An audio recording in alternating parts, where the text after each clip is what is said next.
de vida. Con el micro, lápiz y cuaderno encontramos la salida. Este es mi estilo de vida, para que ustedes puedan ver y poder entender. Este es mi estilo de vida. Con el micro, lápiz y cuaderno encontramos la salida. Este es mi estilo de vida, para que ustedes puedan ver y poder entender. Recorro cada pasillo junto a mi sombra, acompañado del cuaderno. En estos tiempos que me transforma, en esto sigo, me mantengo vivo. Solo prosigo y no esquivo, así que no hay sigilo, amigo. Esto que sale es del corazón, son canción, my soul flow. Se activa el mic, no my bro. Esto se clava directo en mi cerebro con tan solo el perfume de mi pencil que está escupiendo. H2 en la solución a mis problemas, con tan solo decir estas palabras mi alma vuela. Deja secuela en lo profundo de mi alma. Mi voz, mi blog y mi lápiz son mis únicas armas. Estas palabras fluyen como el viento, solo es decir lo que uno siente y siempre dando un argumento. Muestro el concepto, doy mi reflexión. Esto es amor por la música, sudor por el hip hop.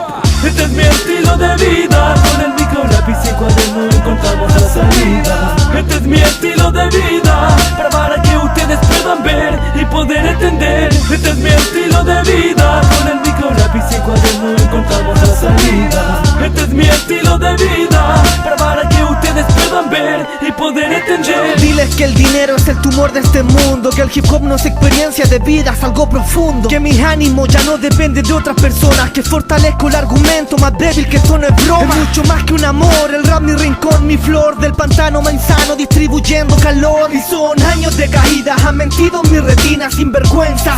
Estilo de vida en reversa. Aquí está mi universo, dame un punto de apoyo, muevo el planeta en escena. Te envuelvo en lagunas de pena del siervo que pierde fácil su tiempo, buscando estados de fe y volumbrando circos sus segundos de escuela. Mi estilo es el Danubio, sentenciando tu Pompeya. Te encuentro el punto débil en tu tatuaje como sella. A ti te matan los recuerdos, yo mato los recuerdos. La música lo es todo y a mi templo no entran cuervos. Este es mi estilo de vida. Con el micro, lápiz y cuaderno encontramos la salida. Este es mi estilo de vida, para que